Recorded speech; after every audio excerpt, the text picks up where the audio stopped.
Bem, turma, olha nós aqui com mais um vídeo e hoje um vídeo aí interessante sobre curiosidade. Tava vendo aqui, né, alguns blogs aí sobre futebol e tal, me deparei com bastante interessante, no qual vou trazer informação para vocês e vou deixar aqui na descrição do vídeo também, que foi a minha fonte de pesquisa aí, sobre 7 clubes que quase faliram ou praticamente faliram e ressurgiram aí das cinzas, beleza? Então já deixa o seu like aí, se inscreva no canal Camilo Joga 10 e vamos que vamos para o vídeo.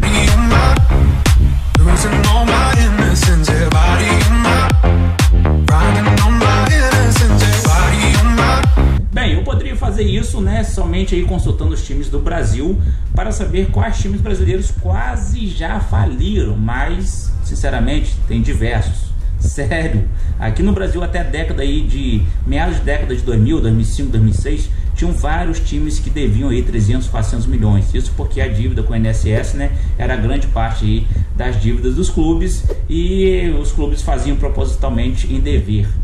Muitos deles se recuperaram, mas se eu fosse falar de todos os clubes brasileiros, a gente tem uma extensa lista. Então vou dar prioridade aqui aos clubes europeus e tem um argentino também incluído, tá? O primeiro, um time que faz muito sucesso no mundo, tá? Hoje lá na Itália, que é uma das grandes equipes aí do mundo atualmente, Napoli da Itália.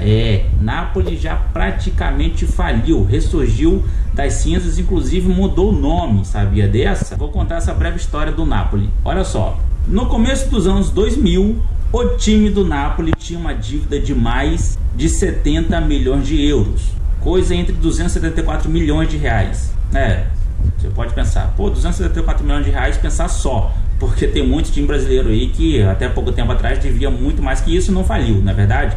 Mas lá na Europa o buraco é muito mais embaixo, meus caros. A exigência lá que os clubes sejam realmente bons pagadores e que tenham uma boa administração é muito mais exigente que no Brasil. É uma questão profissional, não é um amadorismo que é o Brasil, por exemplo. Com essa dívida aí, a justiça italiana decretou a falência do Napoli e foi expulsa, o time do Napoli foi expulso do Calcio, que é o campeonato italiano, em 2004. Aí que veio aí um cidadão, torcedor do Napoli, um produtor de cinema, que é a profissão dele, chamado Aurélio De Laurentiis. Ele comprou o espólio aí do time do Napoli e refundou esse mesmo time com outro nome, Napoli Soccer. Esse aí é o nome que foi refundado o Napoli. O Napoli se chamava Società Sportiva Calcio Napoli. Aí esse cidadão lá, Aurélio De Laurentiis, comprou o espólio do Napoli e botou o nome de Napoli Soccer. Só que foi proposital isso.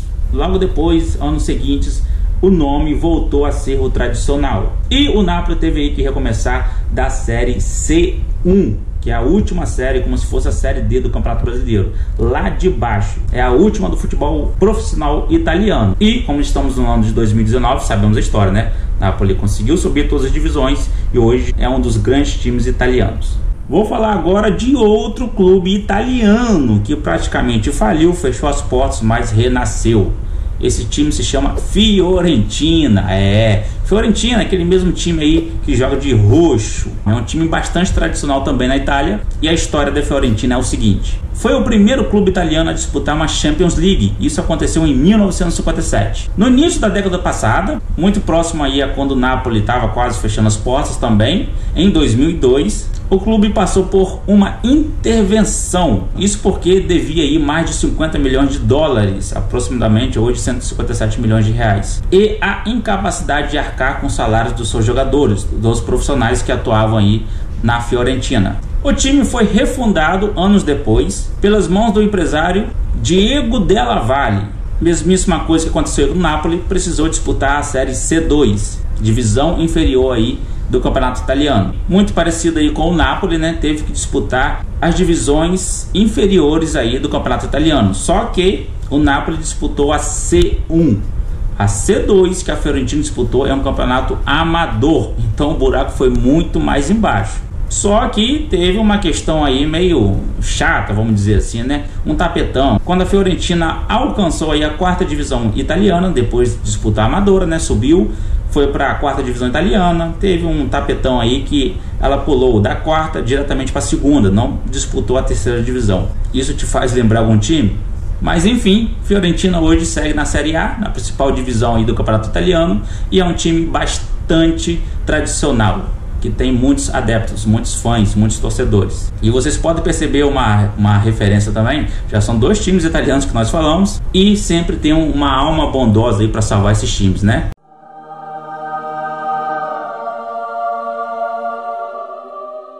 Agora de outro clube italiano, e eu prometo que é o último dessa lista de 7, tá? O terceiro clube italiano aqui na nossa lista, e se chama Parma. Parma da Itália também ficou à beira da falência. Vamos contar a história do Parma agora. O Parma foi uma das potências italianas aí na década de 90. Vocês sabem por que o Parma? Parma da Parmalat, né? Parmalat era quem patrocinava o Parma na época, e o Parma foi uma das grandes potências aí na década de 90. Parmalat também que patrocinou o Palmeiras na década de 90, e Palmeiras também foi multicampeão aqui na década de 90 no Brasil. Quem chegou a jogar aí no Parma? Temos o Asprilla, aquele atacante colombiano que fez muito sucesso também na década de 90, Crespo, atacante argentino, Tafarel, goleiro brasileiro, entre outras estrelas. O Parma, nos dias de hoje, ainda está em processo de recuperação, e o clube faliu recentemente, foi em 2015, apenas 4 anos atrás. E aconteceu a mesma coisa que aconteceu com os outros clubes italianos. Acumulou dívidas, cerca de 218 milhões de euros, atualmente 853 milhões de reais. E a justiça vai lá, faz o quê? Intervém no clube, fala: meu irmão, o que está acontecendo? Você não pode ficar devendo essa quantia de dinheiro a gente, ao governo, aos seus funcionários, enfim. Vamos fechar as portas aí, declarar falência, enfim. O novo Parma começou sua história na Série D italiana, assim como os outros clubes também teve um desascenso aí brusco. E o salvador da pátria dessa vez foi um chinês. Esse é o Parma, está em processo de recuperação ainda. Agora vamos falar de um time argentino, ele se chama Racing, time tradicional também da Argentina. Esse clube não é só tradicional, é super tradicional, tem nada mais, nada menos que 17 títulos nacionais. Muito próximo aí aos anos 2000, 98, 99, o Racing quase deixou de existir. Sua falência foi decretada no ano de 99, e só não fechou as portas, e olha só, isso que é o futebol, né? Porque a torcida não deixou. A ideia lá que o pessoal teve do Racing para salvar o Racing da falência, para o time não deixar de existir, foi o Racing se tornar uma empresa ao invés de um clube de futebol. Entre os anos 2000 e 2008, o clube foi administrado pela Blanquiceleste SA, ou seja, o Racing se tornou totalmente uma empresa, cara. E só voltou a ser um clube de futebol do modelo tradicional que a gente conhece, uma associação com presidente, sócios, etc., no ano de 2009. Foi a partir do ano de 2009 o Racing voltou a ter um presidente eleito por sócios do clube. Show de bola, a torcida do Racing aí recuperar o seu time, que a paixão não faz, né? Agora eu vou falar de um time da Escócia, se chama o Rangers. É aquele time lá que é o rival do Celtic, né? Joga todo de azul praticamente, camisa azul, short branco, e seu rival o Celtic, que é de verde. A história do Rangers é bem recente, vamos dizer assim. Até 6 anos atrás, o então chamado Glasgow Rangers disputava ano a ano o título escocês com seu rival maior, que é o Celtic. Todo ano, ou era um ou era outro campeão. E, para quem não sabe, é uma das maiores rivalidades do futebol mundial. Em 2012, tudo isso foi para o buraco, com dívidas aí na casa de 134 milhões de libras, quase 600 milhões de reais. O clube entrou em estado de falência. Aí que veio aquela velha história, mudar o nome e tal. Uma nova agremiação aí foi apresentada, se chamou The Rangers. E aquela velha história, começou sua nova vida na 4ª divisão escocesa. Foi penalizado e tal, começou lá de baixo, teve que mudar o nome, etc. E eles, pelo tamanho que tinha sua torcida, pela sua tradição, começaram a remar lá da 4ª divisão. 4ª, 3ª, 2ª, 1ª. Em 2016 chegaram à elite do futebol escocês novamente. E não só chegaram na 1ª divisão em 2016, como alcançaram aí a 3ª posição na Série A daquele ano. E o campeão, claro, foi o Celtic. Vamos ao próximo. Temos somente mais 2 times e eu tô deixando o melhor pro final, hein? Vamos falar agora do La Coruña da Espanha. Tenho certeza que você já ouviu falar no La Coruña. Time super tradicional também da Espanha. Também teve sua história meio conturbada aí ao longo dos anos. La Coruña nada mais, nada menos que foi campeão espanhol em 2000, desbancando Real Madrid, desbancando Atlético Madrid desbancando também o Barcelona, que são os times mais tradicionais da Espanha. E muitos brasileiros já passaram pelo La Coruña, né? Quem não se lembra aí? Bebeto, Djalminha, Mauro Silva. O La Coruña não teve, de fato, sua falência decretada, como os outros times, mas podemos dizer que quebrou, literalmente quebrou. Em 2013, o clube devia cerca de 93 milhões de euros, mais de 370 milhões de reais. E não tinha garantia nenhuma de dar aos seus credores aí alguma recuperação financeira. Nessa época, o La Coruña estava na segunda divisão da Espanha e não tinha praticamente sustento para arcar com as despesas dos jogos e voos do time, para vocês verem como estava realmente precária a situação aí do La Coruña. E o que aconteceria se o La Coruña não disputasse a segunda divisão, né,